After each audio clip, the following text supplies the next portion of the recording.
Because as I mentioned yesterday, I think all of some of you also felt that after we finished reading it last week, it was a little bit confused of like, what was that about?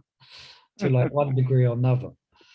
I must admit, I was reading through, when we was reading through it, I couldn't grasp it completely. And even now, I cannot say I've grasped it completely, but definitely I've read, as I mentioned, Dhanurdhara Swami's Ways of Devotion, and his summarization of this chapter makes it, for me, it makes it a little bit more clearer. You know, he's done a wonderful service, actually. And if you do want to understand Nectar Devotion, or you want to read Nectar Devotion and understand it more, I would say it's a must to have that book with you, the Ways of Devotion. So we're going to do that today. We're going to have a lion's glance and go back over chapter 51. And let's see, we got, there's only 16 slides. So, and the points are quite succinct. So we might well finish a little bit early. Then we can have a little peek into the Brihad Bhagatamrta, which I was doing today. And I've got all the 3 volumes it comes in on online. So I did that today. I purchased it today. So anyway, let's see how much time we have left. Okay. So just to save time today, let's just pray our prayers to Srila Prabhupada. Nama Om Vishnu Padaya Krishna Pastai Putale Shrimati Bhakti Vedanta Swami Namane Namaste Saraswati Devi Gauravani Vachaline Nivasesha Sunyavari Pashtatala Sataline Jai Sri Krishna Chaitanya Prabhu Nityananda Shri Advaita Gadadha Shiva Sari Gaura Bhaktavinda Hare Krishna Krishna Krishna Hare Hare Hare Ram Ram Ram Hare. I have to excuse my voice. I have a bit of a hay fever problem at the moment. I'm trying to battle with that. Okay, so any questions, any confusions, please raise your hand or unmute and shout out. You know, you don't understand. So chapter 51, and this is the final chapter again of the Nectar of Devotion. Okay. Well, we've done very well. I was thinking actually, although we won't do it, but you should all get certificates for this. That's funny. And if anyone, you know, is thinking of taking second initiation, you have to do Bhakti Sastri. You could say, well, we studied 51, we studied the whole Nectar Devotion, and here's my certificate. Actually, you can do that if you want. If any of you out there aspiring for initiation, and you're asked to do Bhakti Sastri, and you haven't done Nectar Devotion, you can ask me to write a letter of recommendation for you. And I can say, yes, they attentively studied the whole Nectar Devotion. And also Sudha Bhakti Chintamani. Okay, so reverted expression of mellows. Now then, and my voice is going a bit. So to begin with, this we're seeing quite often here. Rasa consists of 5 elements, which we also looking at elsewhere. So now Rasabasa is when one of these is either inappropriate or it's missing, yeah, or it's distorted somehow. That's what is termed as Rasabasa. Okay, so these are the 5 constituents of rasa. We described it. Which class we're describing that? We described it recently, isn't it, in regards to Sudha Bhakti Chintamani, isn't it? We just covered that. Spiritual versus material mellows. So rasa, this is the 5 constituents of rasa. So rasabasa is when one of these is missing or it's inappropriate or it's perverted in some way. And there's nice examples to illustrate that we'll see. So Jiva Goswami gives a nice comparison, really simple to understand. He compares this rasa rasa to sweet rice. And here's, you have the 5 components of rasa, and here's the 5 components of sweet rice. So this is how Jiva Goswami makes sweet rice, okay? Uses milk, sugar, rice, cardamom, and fire, okay? So we have gas these days, or electric. So he's comparing rasa to sweet rice. So it's composed of 5 elements. Now, if the cook mistakes salt for sugar, or they forget to turn on the oven or the gas, then the result will be a bas. Means it's a shadow. It will not be sweet rice. Excuse me. It would appear to be sweet rice, but the taste is distorted. So in relationship to Krishna and his pastimes and rasa, the same thing. Yeah. If something is out of sync here, if it's not correct, then it will consider to be rasa bas. All right, so this is where we're going so far.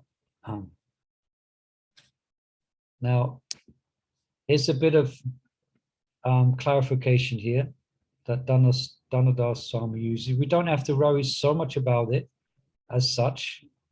We can still understand it without having to really memorize these, but it does help somewhat to understand what's going on. So Rupa Goswami uses very specific terminology, Dhanurdhara Swami explains, which is vaya, or incompatible rasa, or viratsata, distaste arising from a mixture of incompatible rasas, and defective rasa caused by incompatibility of 5 elements. Now, in examples that Rupa Goswami gives and Prabhupada gives, this will come to light what this is all about. Yeah. So just hang on in there. Excuse me. Yeah. Now, Srila Prabhupada uses this term, Rasabasa, to explain these 2 as well, especially this one is here. Yeah. He uses the term overall. Yeah. But Rupa Goswami, he gives a distinction. Yeah. But Prabhupada used for our ease of understanding. So just remember that Prabhupada's Nectar of Devotion is a summary study of the Bhakta Rasamrita Sindhu. So Prabhupada is summarizing it. Otherwise, we would even have less of a chance of understanding it. So, all right, so just keep that in mind. Now, this is not unjustified, Dhanurdhara Swami says, and he now gives a demonstration. So here's a demonstration of, okay, this is a nice example. Let us imagine a devotee whose sthayi bhav is Madhurya Rati. Okay, Madhurya Ras. Okay, if this devotee meets the 4-armed Narayan, her Madhurya Rati will not be able to properly mature and express itself. All right. Now, there's one example. It's interesting how this pastime is not particularly cited here. We all know that pastime where the gopis were looking for Krishna and Narayan manifest. Narayan manifest, and then eventually at some point Radharani came before Krishna, who had taken on the form of Narayan, and Krishna couldn't keep his Narayan form. Because that's right, yeah, it was funny. Yeah, but that Leela is not. I just remembered that Leela and was reading over this again today. So what's being explained here? So Lord Narayan, he's is the Vishaya, or the impetus for Madhurya Ras is inappropriate in the form of Narayan. Yeah. So this Madhurya Ras cannot properly manifest or express itself. It's not the meditation on Narayan is for Shantaras. You follow, yeah? It's not for Madhurya ras. So this is an example where it's incompatible. Yeah. Like in Vaikunthas? Yeah. There's no Madhurya ras except for Lakshmi. Yes. Yeah. Yeah. But the servants, or whether male or female, whatever, it is not compatible. So that is incompatible rasas. Yeah. Can I just ask a question about this rasa? Yeah, please. Yeah. Because we were just reading the other day that the Pandavas went to Vaikuntha, although they had a direct relationship with Krishna in his two-hand form. So how did that happen? Well, actually, that says, I think they actually entered in their self-same bodies. They actually entered Vaikuntha. That's an interesting point as well. Their self-same bodies, which were completely spiritualized, obviously. So just say that question again, Mahabalavanga. Yeah, because Vaikuntha is where Narayana resides. So Yeah. why would the Pandavas go to where Narayana is and not to where Krishna is? Well, that's their, I mean, because they have their relationship with Krishna is as Krishna as God in Okay. awe and reverence. It is not Yeah. the love of the Rajrasis. They have Yeah. great reverence for the divinity of Krishna stroke Vishnu. Yeah. Okay. They are So Vaikuntha Bhaktas, as far as I understand. yeah, that Yeah. makes sense. Yeah. So this is, yeah.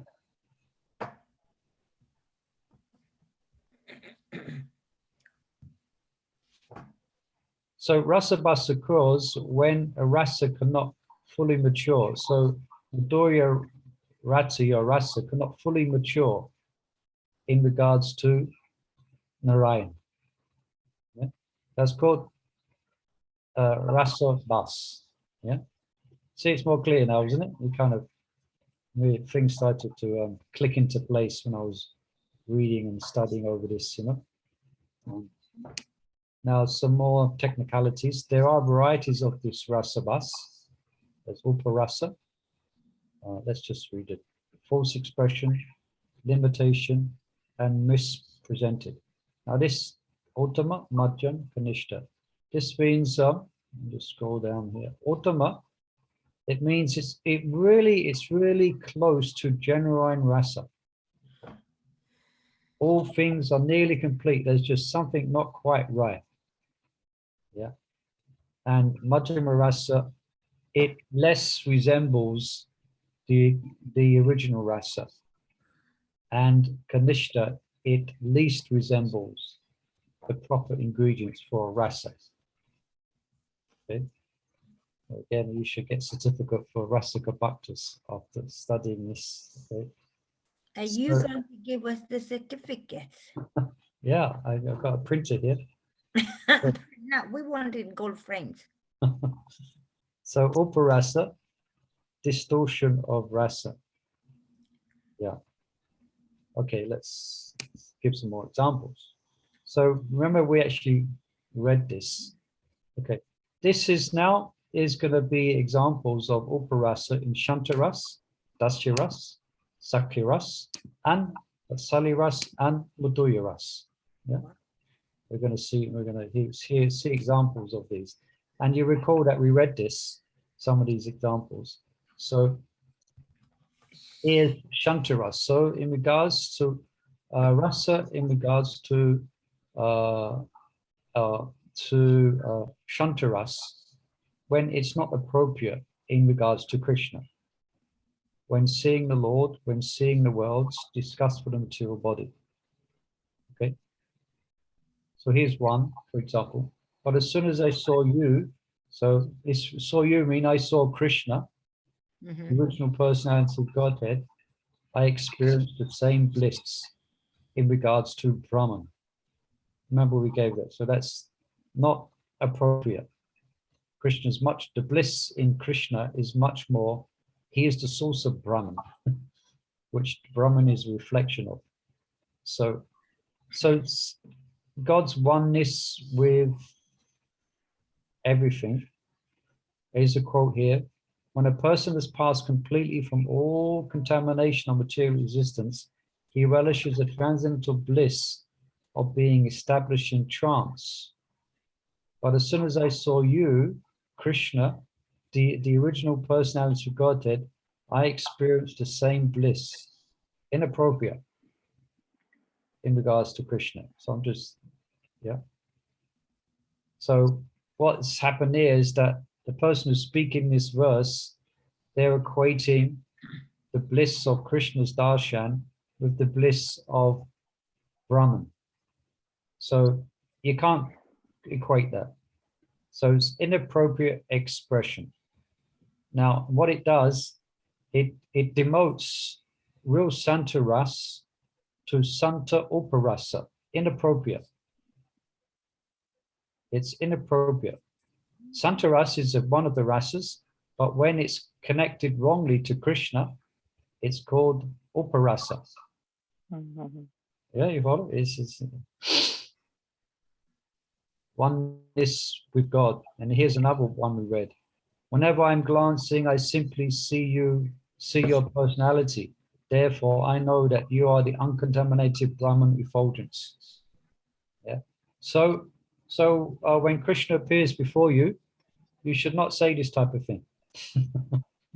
Okay? Oh, Krishna, when I see you, I think of the uncontaminated. No. Yeah.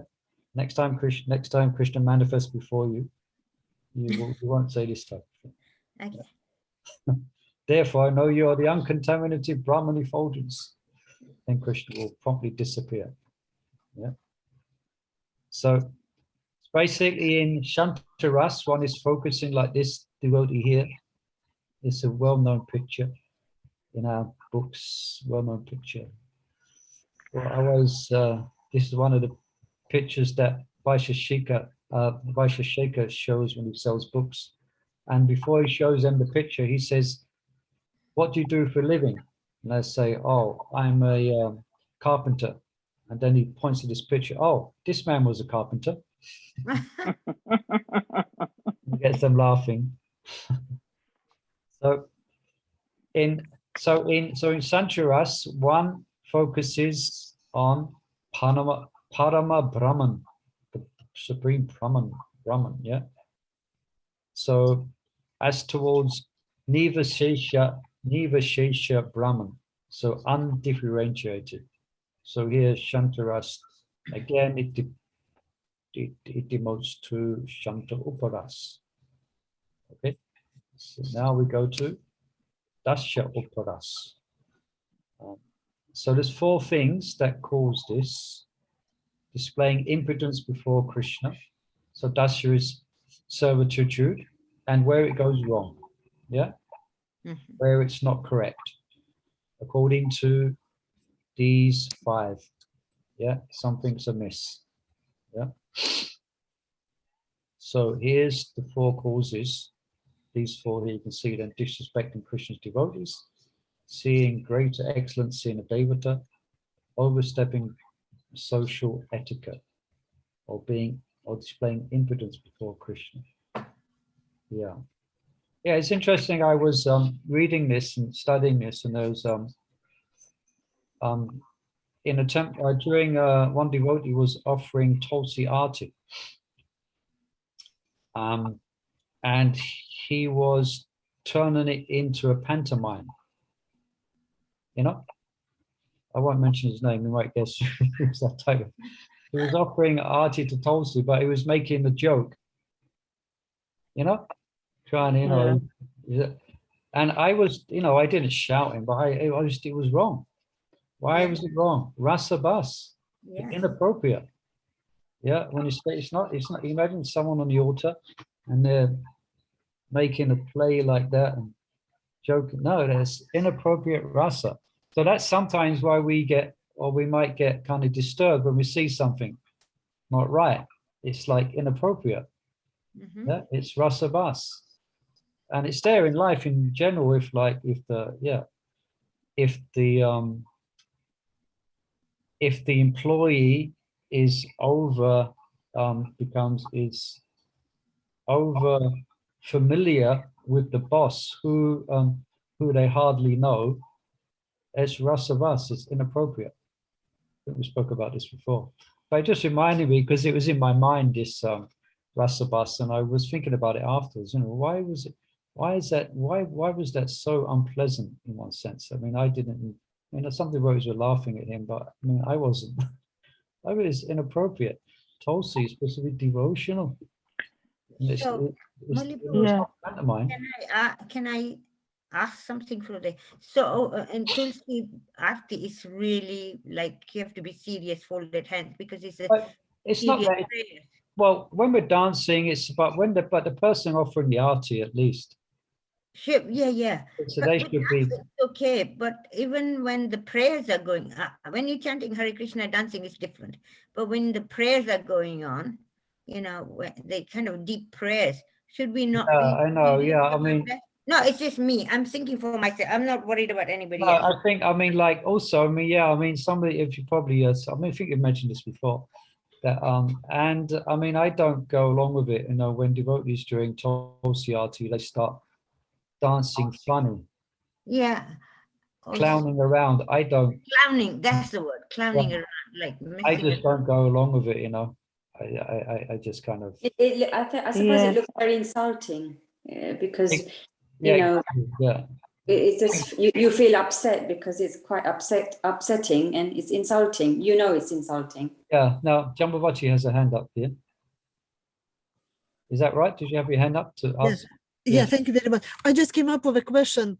Yeah. Because I was thinking, to be honest, I have mentees, and one of my mentees, I know her for 20 years because she came from Lithuania. I knew her before a long time, and I took her to my group because she doesn't have even pranama. I said, okay, come, just enjoy and you see what's happening. And I approached with sadhana charts, DBC regulations, and she said, no, I don't want that. I have direct connection with Krishna and I don't need any sadhana charts, anything. Then I realized that's the reason why you don't have even pranama. You're not aspiring. And I said, I can help, but no, that's, so I was thinking, is it Rasabasa inappropriate here connection or understanding with Krishna? I once said, okay, you could stretch it to that if you want, but it's kind of stretching it a bit. It's just there is a way to do things and a way to go about the process of initiation.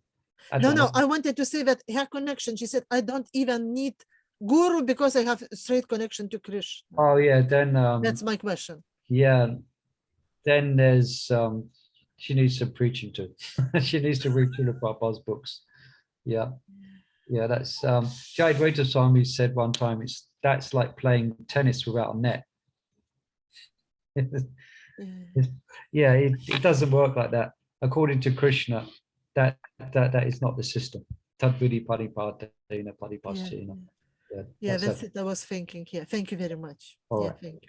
Yeah, so let's see some examples of this, of these three. So displaying impudence before Krishna. Yeah, and this is why this example came to mind.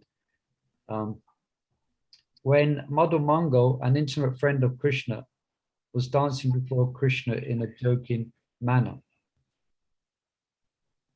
So anyway, there it is, his example, Madhu Mangal. It wasn't appropriate. So let me just read it. By referring to the original text, this is from Dhanurdhara Swami, one can understand that a Brahmana boy actually was dancing wildly in front of the deity. Yeah, this is more appropriate.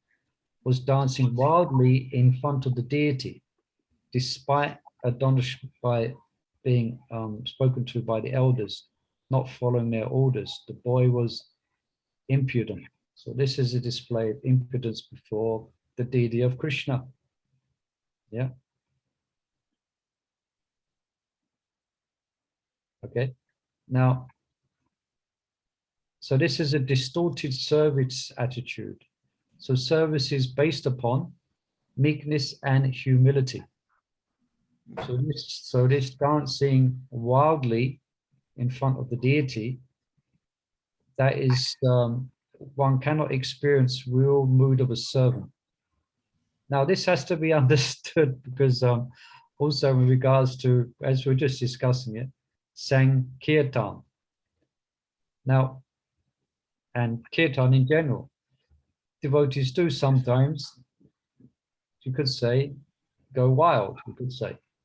Not exactly in front of the deities, but within the Kirtan itself. Now that's not unknown. If you read the Kirtan of Lord Chaitanya Mahaprabhu, devotees would often go wild in ecstasy. So that's there, but the problem comes when that coming wild becomes a norm without the ecstasy. You know, Yeah, when the you can. Kirtan, when there's not easy, and it just becomes, and it becomes a time to goof and clown around when there's no ecstasy. Mhm. That's where the Kirtan kind of loses its kind of purpose.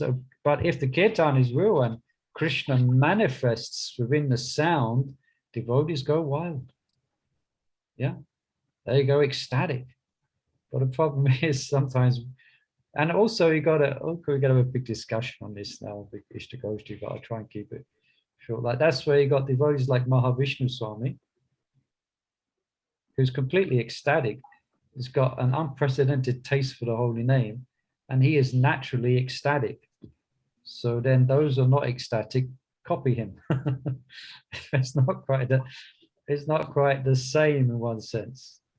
You know, it's anyway, perhaps we'll keep it like that. You know. Yeah, so the distorted service, yeah. So here, disrespect, what we had, they're displaying impotence towards Krishna. Yeah. Okay, here's another example. Krishna once addressed a king, "Oh friend." In response, the king trembled in fear. The Lord then joked with him, but in response, the king offered prayers. Krishna finally tried to embrace him, but the king fell to the ground, offering prostrated obeisances. Consequently, the Sakiras could not properly develop. Okay, so this is when the friendship is not mutual. There is Sakya Uparas. And this is from Krishna's side.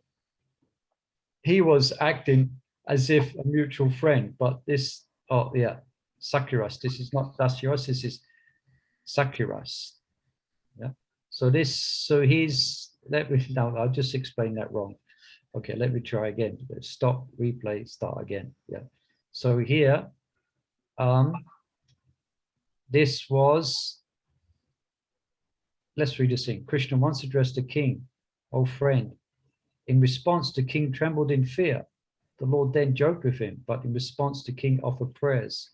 Finally, Krishna tried to embrace him, but the king fell to the ground, offering prostrated obeisances. Now, the king is in Sakiras, so he should have reciprocated with Krishna in that way. You follow? But the friend is in Dasyaras. Yeah, but this is Sakiras, friendship. So the Sakiras couldn't properly develop because he wouldn't reciprocate with Krishna in a friendly way. Mm.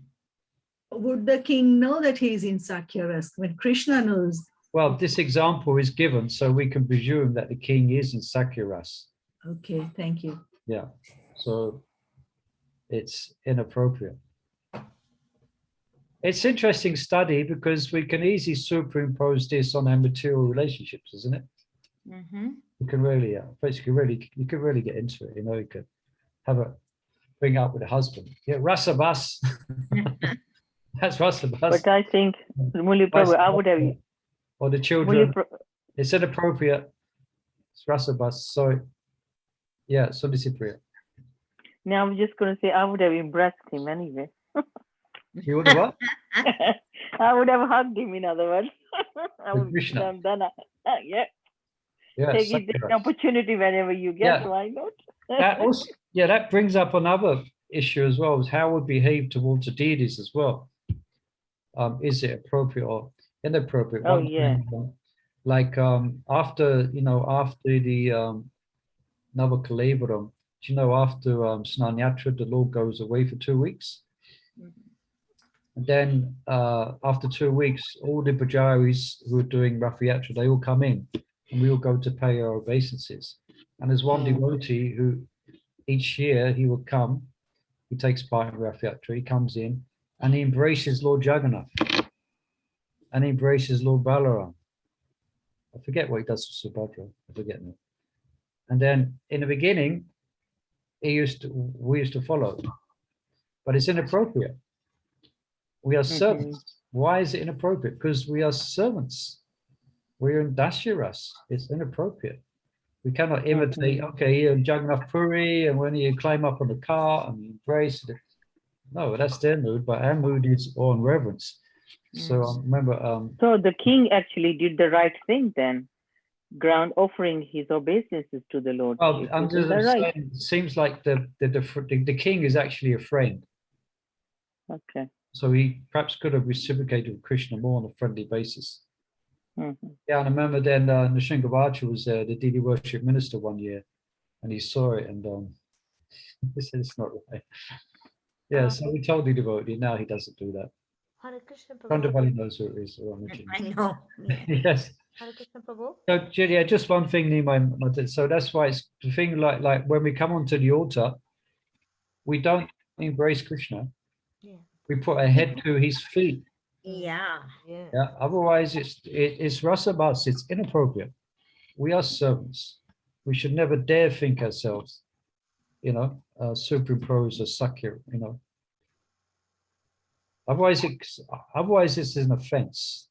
That would be an offense. That would perhaps even more than Seva Aparad. But anyway, at least minimal Seva Aparad.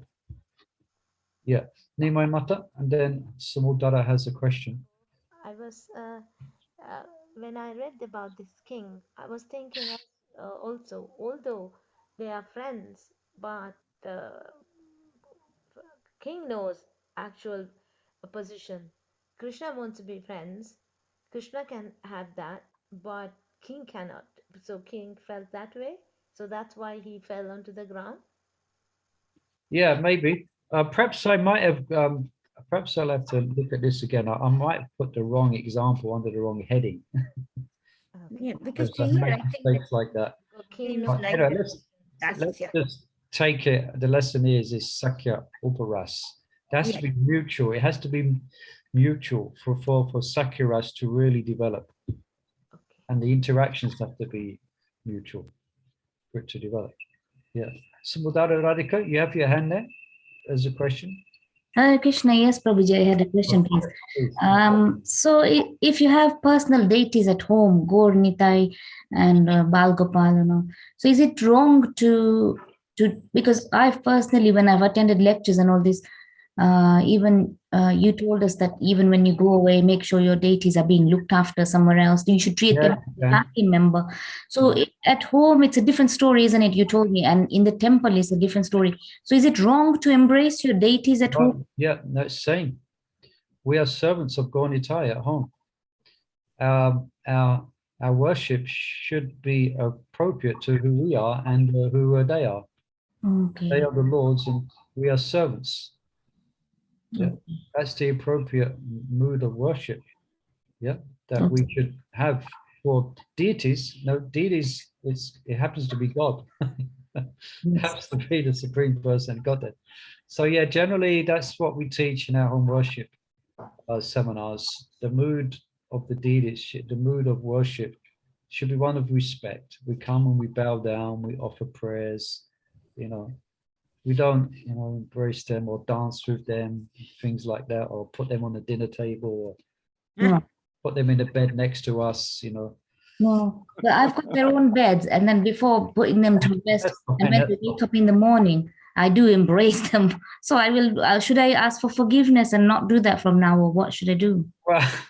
Well, you should just bow down, and if they complain and say, "Why have you stopped embracing me?" then you can continue. Okay. Thank you very much. Generally, yeah, that's the approach we should have. And yeah, like someone just sent me a question asking they're going to do a seminar, or not a seminar, we're going to do a show children how to worship deities, So he's asking me a little bit about that. So I sent him some quotes from Prabhupada. Prabhupada said you shouldn't give deities to young children if they're too young. Otherwise, they will. He's actually said, otherwise they will make offenses to the deities in the way they inappropriate behave. So young children, they may be innocent, but if they inappropriately manhandle the deities as if they're toys to put on their push bike or something, then that's an offense. Mm. Yeah, Prabhupada says. He says they can help, they can assist, but at least for 10 years, at least till they're 10, they shouldn't actually be allowed to, you know, handle the deities. Depends on the individual, I suppose, but an idea. So inappropriate. Now, let's get back on course before we go into a home worship seminar. So even to imagine that you're embracing them is wrong thing. Well, better imagine we're bowing at their feet, I would say. Well, better imagine we're their servants, you know. Okay, thank you very much, Hare Krishna. Yeah, interesting question. That I'd have to give that some thought. Perhaps I'll ask them even in our mind, should we do that? Okay, so Can I quickly ask something? yes, please. Okay, you know, when you dressing Radhalan and Ishwar, you put water on their hair to keep their hair nice and tidy before you put the crowns on or what turban on. Yeah. And water goes on their faces and that, and you really feel like with your end of your sari to wipe that water off because it's on their face, but you don't. You use your hand. Is it wrong to feel like that when you're standing in front of them? Wrong to feel like you should not, like or you should? You feel like just like, oh, can I just wipe it with, you know? Yeah, you have to be a little bit, so especially if we're quite, do it, but see, that's why as pujaris are regularly dressing the deities, it's good that we don't become over familiar. Yes. Yeah, like we have some pujaris, sometimes as they're climbing on the altar, they're grabbing hold of Radharani's hand. Yeah. Giving themselves up on the altar. Or in some temples, they put the pin cushion in Radharani's hand. What? They put it while they're dressing Krishna, they put the pin cushion. So sometimes it means over familiar, or they start speaking casually, you know, with another pujari in front of the Supreme Personality of Godhead, you know. So sometimes the pujaris, regular pujaris, have to be careful to not be over familiar. You know, that's why we should pray before we worship the deities and afterwards mantra hinam kriya hinam. So we have to maintain this mood of awe and reverence. You know? Okay. Yeah. All right. Yeah, So let's go to Vatsalya Uparasa. So let's read this here. A co-wife of Devaki spoke this. She had maternal affection for Krishna. So she had Vatsalya, Ras for Krishna. But excessive awareness of Krishna's power disrupted the protective nature of motherly love. Thus, Vatsalya Ras cannot properly manifest. Yeah, this is a more example we may be common with. I was thinking there's, you know, perhaps I'll ask the question, what pastime illustrates this in the Krishna book? In regards to Mother Yasoda, where she started to see Krishna not as a beautiful baby boy. Yeah, when he sees the universal form. Yeah. Universal, when he opens his mouth. Yeah, that's it. And she starts to feel a sense of awe and reverence for her little child. And then Krishna, his beauty, his charming beauty and charm as a young boy became extra manifest and overwhelmed that. And she put everything she saw to her side and just saw that little Krishna as a beautiful, lovable young son, you know, because Krishna didn't like it that she started to manifest this awe and reverence. Yeah, it wasn't appropriate for Mother Yasoda. Yeah, so here it is. It doesn't mention that example here, but here he is a co-wife of Devaki. Yes. Yeah. Then we go into Madhurya Uparasa. So defects in the Stahi Bhav. Okay, so the Stahi Bhav is the principle. This is the relationship is Stahi Bhav. Yeah. So when conjugal attraction is not mutual, when the heroine that's his say that would be Radharani. She's the heroine and Krishna is the hero. When the heroine has affection for more than one lover. So it's defect in vibhav is that what causes ecstasy. Yeah. Defect and the subsequent feelings that come from that. Okay. So here's some examples. These are interesting examples, this one. I never thought of it before, but it's very interesting. So here's the, this is the wives of the Brahmanas. That's devotees like this pastime a lot. The wives of the Yajnik Brahmanas, they were all young girls and they were attracted to Krishna in the same way of the gopis. So Madhurya Ras, out of their affection, they distributed food to Krishna. So the Dvija Patnis had conjugal attraction to Krishna, but Krishna will not show them that same relationship back because they were wives of Brahmanas and it wasn't appropriate. Yeah. Now, as I said, they were young girls. So they had, you know, when they saw Krishna and Balaram, of course, they already have affection for him, even before they came. But so they had conjugal Madhurya attraction to Krishna, but because those Brahmanas' wives, and described here, yeah, Krishna would never have conjugal relationships with Brahmana ladies. So I hadn't thought of that before. Interesting detail. None of the gopis were Brahmana ladies. Yeah, they were all cowherd girls. They weren't Brahmanas. But these were young girls, but they were Brahmanas.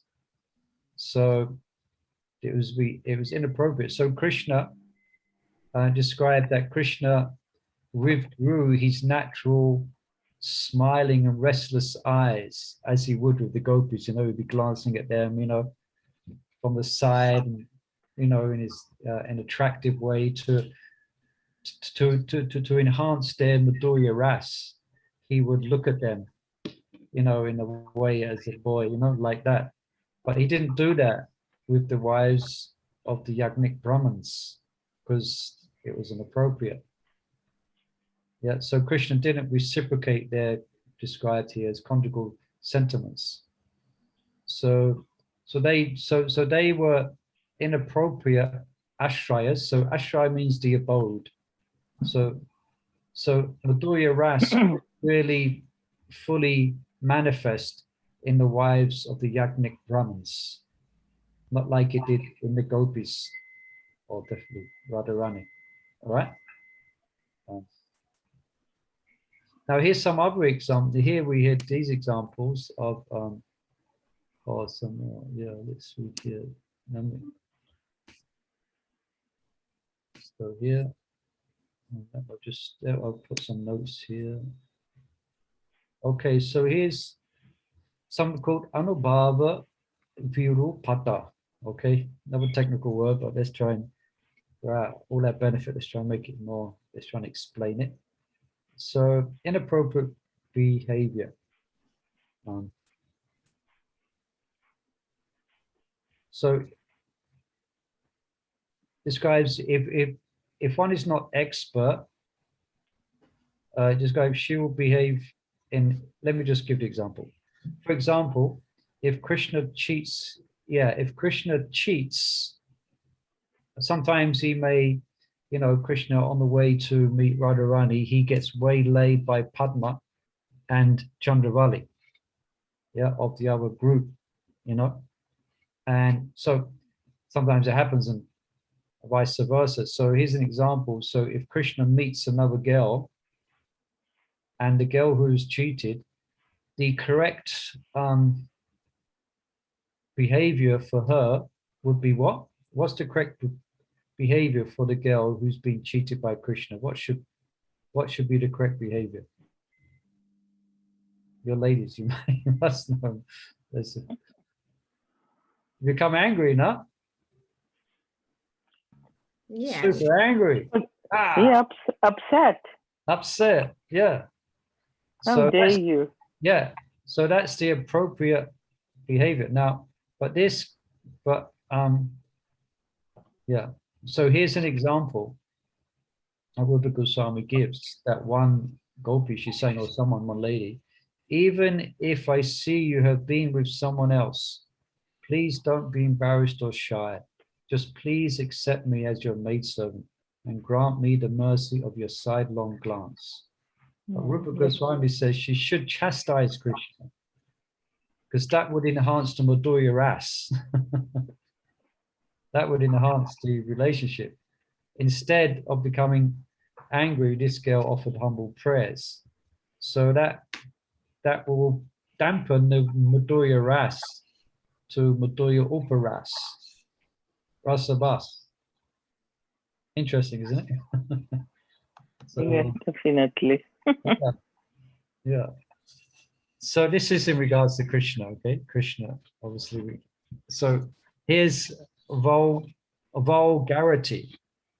So there's two types. Addressing Krishna as Bala. Yeah. So here's a quote here. After Krishna chastised the Kaliya Naga in the Yamuna River, this is quoted from Nectar of Devotion, Kaliya's wives addressed Krishna as Bala Gopal, dear boy. Yep. So described here that conjugal relations are not proper with young children, obviously. Thus, addressing Krishna as a young child is uparasa. Describe this. Upar wasn't, it was examples given. Now, impudence, yeah, when one is too blatant and the request of sambhoga, so meeting, you know, sambhoga means to meet and gripalamba means to separate. So now this example is, you know, I wasn't too sure how to give the example. Anyway, it's here, but you're all mature devotees, so we're discussing. So here's an example that's given here. For example, one devotee said, my dear Govinda, here is a nice flowery bush in Kailash. Remember, it was Kailash. I am a young boy and you are a pathetic. I am a young girl and you are a pathetic young boy. After this, what more can I say? So that's a bit too strong. For Krishna's like, it's a bit too impudent. Yeah. So, and then there's, so, an uncultured behavior. And this is here, I wasn't too sure to say this one. So that includes this uncultured behavior in a village, includes activities like scratching of one's loins. Anyway, we'll just move on. That's like uncultured behavior. No, it's uncultured behavior. Yeah. So 3 more slides to go. So anurasa, so imitation of rasa. So this is imitation of rasa. So rasa always should, it should focus on Krishna, as we're describing Sudha Bhakti Tamani. You know, in the material world, it's focused on ourselves, but actually should be focused on Krishna. Now, if it's focused on something other than Krishna, then it degrades to what's called anurasa. So here's an example. When Narada Muni was passing through Vrindavan, Narada saw a pair of parrots discussing Vedanta, and struck with wonder, he began to exhibit the symptoms of abhuta rasa, which means astonishment. Yeah. Yet because his wonder centered on someone other than Krishna, it is anurasa, an imitation of real Krishna-centered rasa.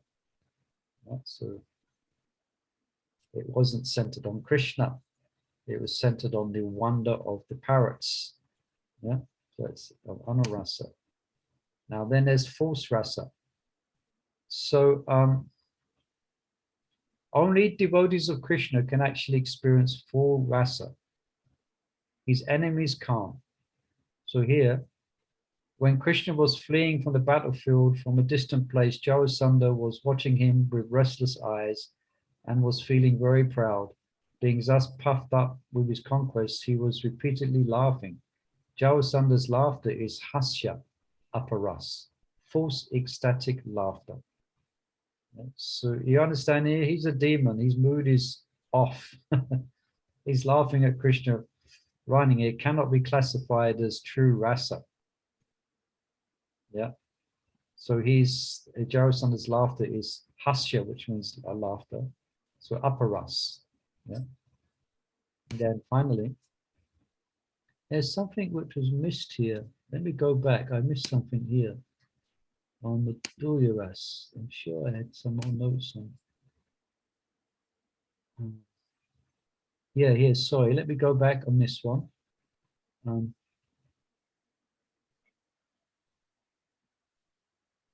Yeah. So vibhava, virupata. This is caused if the lover is deficient in cleverness and or radiant beauty. All right, so what's that about? Well, this is very interesting.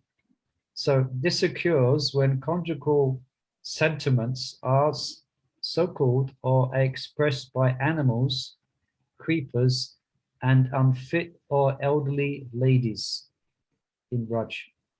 All of them are deficient in cleverness and or beauty. All right, so this needs some explaining. How can animals or plants have conjugal attraction to Krishna? Well, they can't. Now, the only reason where you might see that is the gopis, they see their love everywhere. So remember we was reading Venu Gita, like for example,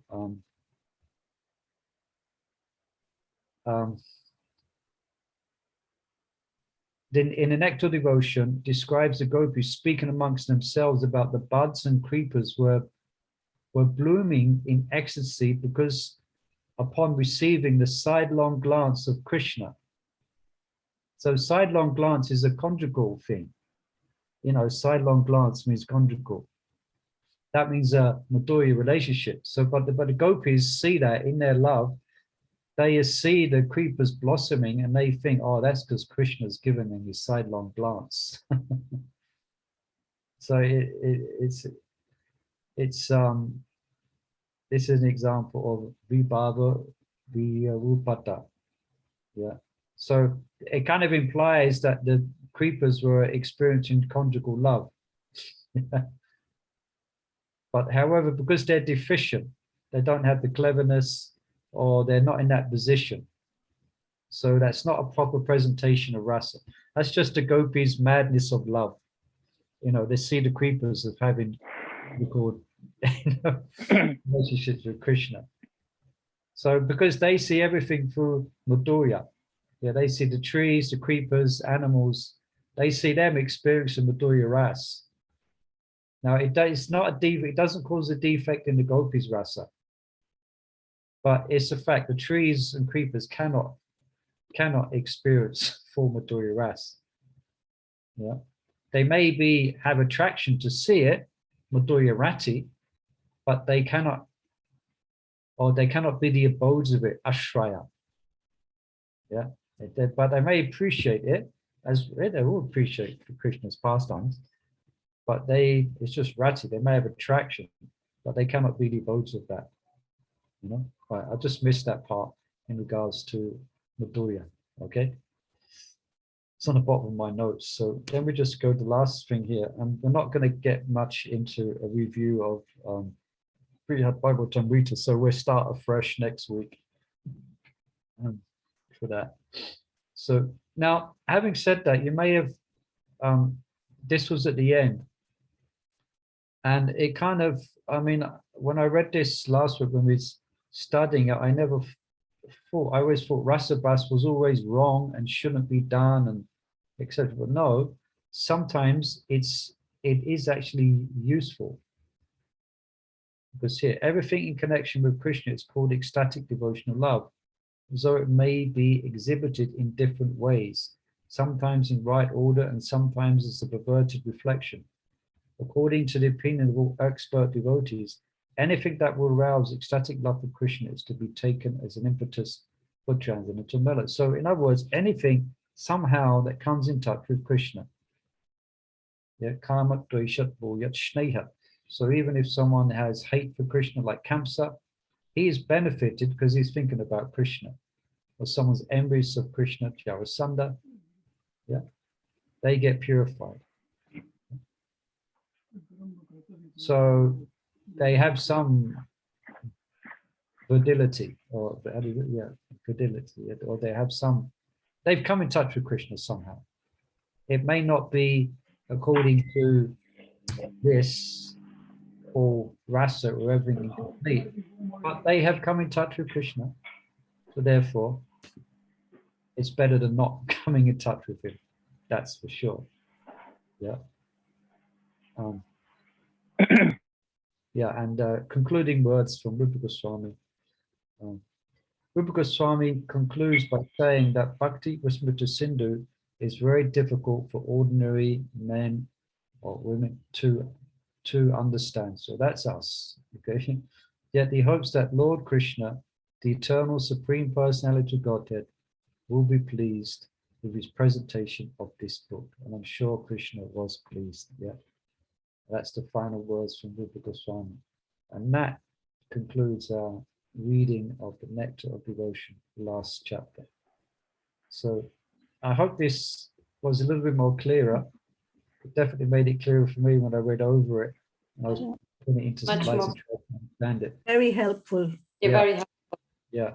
So next time when you read it or you hear the word Rasabasa brought up in the class, you can have an idea of what it's all about, you know. All right. Yeah. Good. Okay, so is there any final question or comment? Otherwise we could, well, we've got 1 minute left to 7. And next week we're definitely going to start Brihad Bhagatamrta. And I've been looking at it today and what to read, what not to read, regarding the introduction, the preface, and that's exciting. Start that next week. Yes. Okay. Thank you. Thank you. Thank you, everyone.